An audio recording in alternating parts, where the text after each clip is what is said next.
আমি দেখো কচু বাগানে চলে এসেছি, একটা কচু নেব আর কচু দিয়ে তোমাদের সাথে একটা রেসিপি শেয়ার করবো।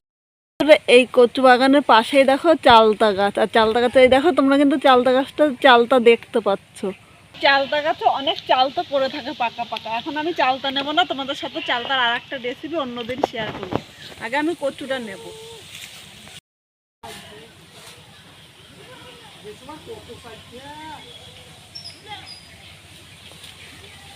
আরে এবার চালতা গাছের ডাল ভেঙে গেছে না।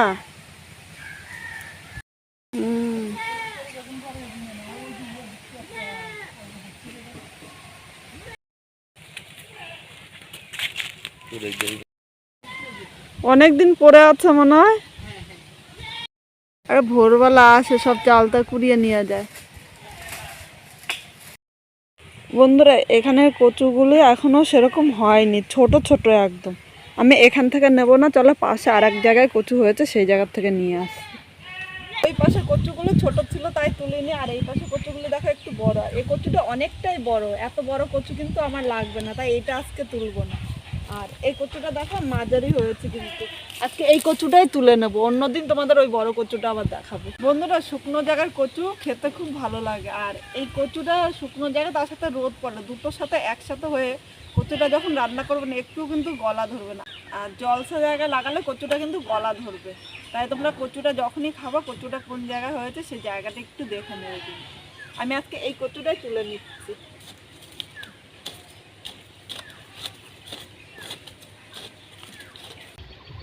এইভাবে কচু তেলে সারাদিনও তুলতে পারবো না, সরো আমি তুলে দিই।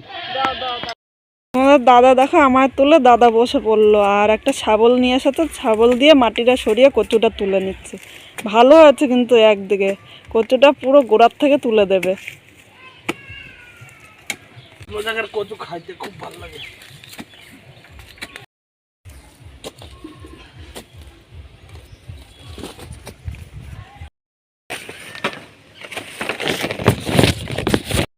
এবার নিড়ানি দিয়ে দেখো শিকড়গুলি সব কেটে দিল, পরিষ্কার করে দাও। একটা কাঁচি নিয়ে আসলে ভালো হতো মনে হয়। লাগবে না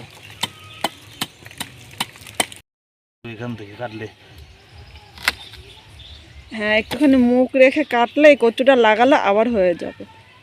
আর দেখো গোড়ার দিকটা কচু নেই, এই কচুটা কিন্তু একটু গলা ধরবে না। না সুন্দর কচুটা, মান কচু সিদ্ধ খাওয়া যায়, খুব সুন্দর। নাও ভালো হয়েছে না। বন্ধুরা কচুটা ওই পাশ থেকে দেখো বাড়ির পেছনে নিয়ে এসেছে, এক সাইডে লাগালে কচু গাছগুলো কিন্তু খুব ভালো হবে। এখানে আবার কচু গাছটা দেখো লাগিয়ে দেবে, আর এই কচু গাছটা লাগালে সামনের বার কিন্তু এর থেকে আবার কাটতে পারবো। শুকনো জায়গায় কচুটা হলে খুব সুন্দর লাগবে খেতে, এমনি হয়ে যাবে, জল দেওয়া লাগে না, এই কচু মরে না, বিনা জলেই হয়ে যায়। বন্ধুরা চলো তাহলে কচুটা নিয়ে রান্নাঘরে যাওয়া যাক, আর আমি কিভাবে রান্না করছি চলো দেখে নেওয়া যাক। আর ভিডিওটা স্কিপ না করে প্রথম থেকে শেষ পর্যন্ত দেখার অনুরোধ রইল। আমি কচুটা নিয়ে চলে এসেছি, এবার প্রথমে কচুটা কেটে নিচ্ছি। আমি আজকে কচুর বড়া করব, তাই আমি পেছনটা নেব, আর এই সামনেটা দিয়ে আমি কচু বাটা করব। বাটাটা তোমাদের সাথে আর একদিন শেয়ার করব। চলো আগে কচুটা কেটে নিচ্ছি। এই কচুটা আমি এক সাইডে রেখে দিলাম, আর এটা ভালো করে পরিষ্কার করে নিচ্ছি। কচুর এই খোসাটা একটুখানি মোটা করে ফেলে দেবে কিন্তু বন্ধুরা, এইভাবে কিন্তু মোটা মোটা করে কচুর খোসাটা আমি ফেলে দিচ্ছি। আর এই কচুর মধ্যে কিন্তু আঁশ হয় না, এই কচুগুলো খেতে খুব সুন্দর হয়। এই দিনে কচু খেতে কিন্তু দুর্দান্ত লাগে বন্ধুরা। আর কচুর নতুন কোনো রেসিপি থাকলে বলো, তোমাদের সাথে অবশ্যই আমি শেয়ার করব।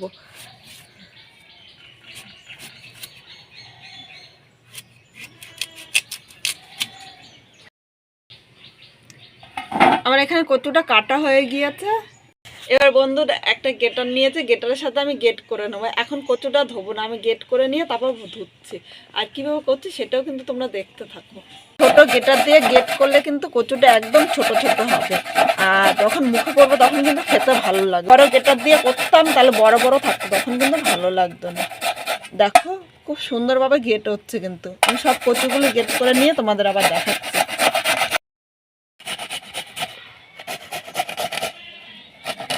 বন্ধুরা এখানে আমার সব কচুগুলো গেট করে নিয়েছি। এখানে কচুগুলো আগে আমি লবণ মাখাইনি, আর তোমাদের যদি মনে হয় কচুটা গলায় ধরে তাহলে একটু লবণ মাখিয়ে 5 মিনিট রেখে দেবে, তাহলে কিন্তু গলায় ধরবে না। আমার কচুটা একটু গলায় ধরে না, এর জন্য আমি আর আলাদা করে লবণ মাখানোটা দেখালাম না তোমাদের সাথে। এবার এই কচুটা আমি এই সাজির মধ্যে নিয়ে নিলাম। কচুটা আমি ভালো করে ধুয়ে নেবো যতক্ষণ না এই সাদা দুধটা বেরিয়ে যাচ্ছে। কচুটা আমি এইভাবে ভালো করে ধুয়ে নেবো, আর এর থেকে যে সাদা দুধটা বেরোচ্ছে এটা কিন্তু ভালো করে একদম পরিষ্কার জল দিয়ে ধুয়ে আমি সাদা করে নেব। বন্ধুরা কচুটা আমি 7 বার ধুয়ে নিয়েছি, আর জলটা দেখো একদম কিন্তু পরিষ্কার হয়ে গিয়েছে। এইভাবে তোমরা কচুটা ভালো করে ধুয়ে নেবে। এবার কচুর থেকে আমি জলটা ভালো করে নিগড়িয়ে নিচ্ছি। আমি এরকম একটা বাটি নিয়েছি, এর মধ্যে আমি কচুটা ভালো করে নিগড়িয়ে নেব। জলটা আছে এইভাবে কিন্তু জলটা আমি ভালো করে নিগড়িয়ে নিয়ে নিচ্ছি।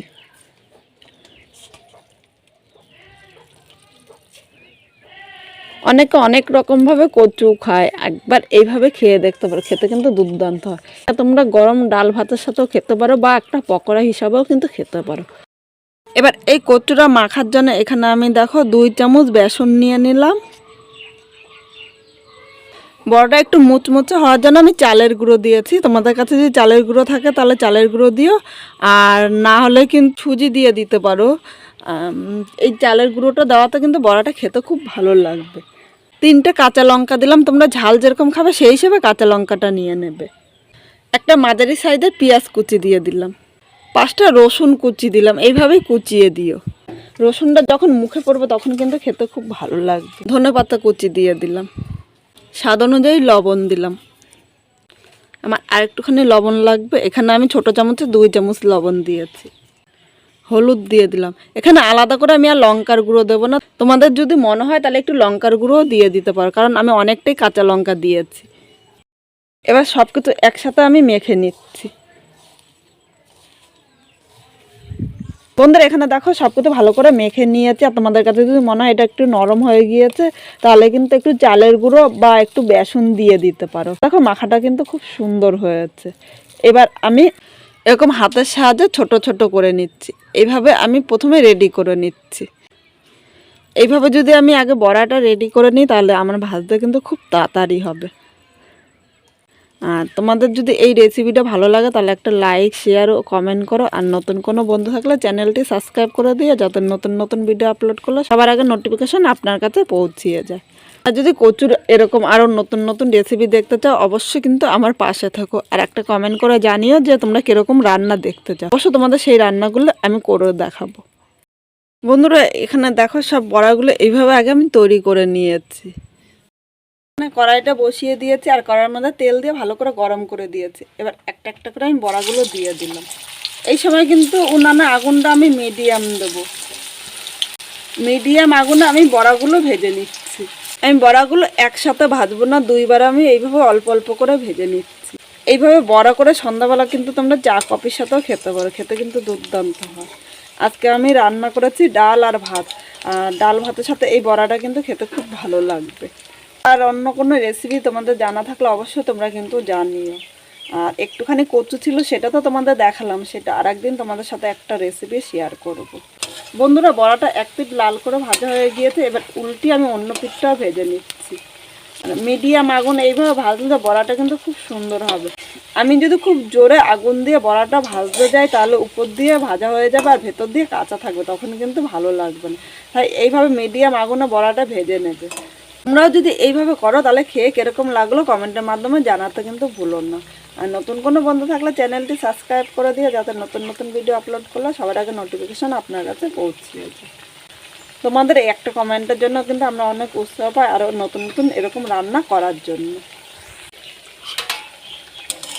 এখানে বড়াগুলো আমি লাল করে ভেজে নিয়েছি, এবার তুলে নিচ্ছি।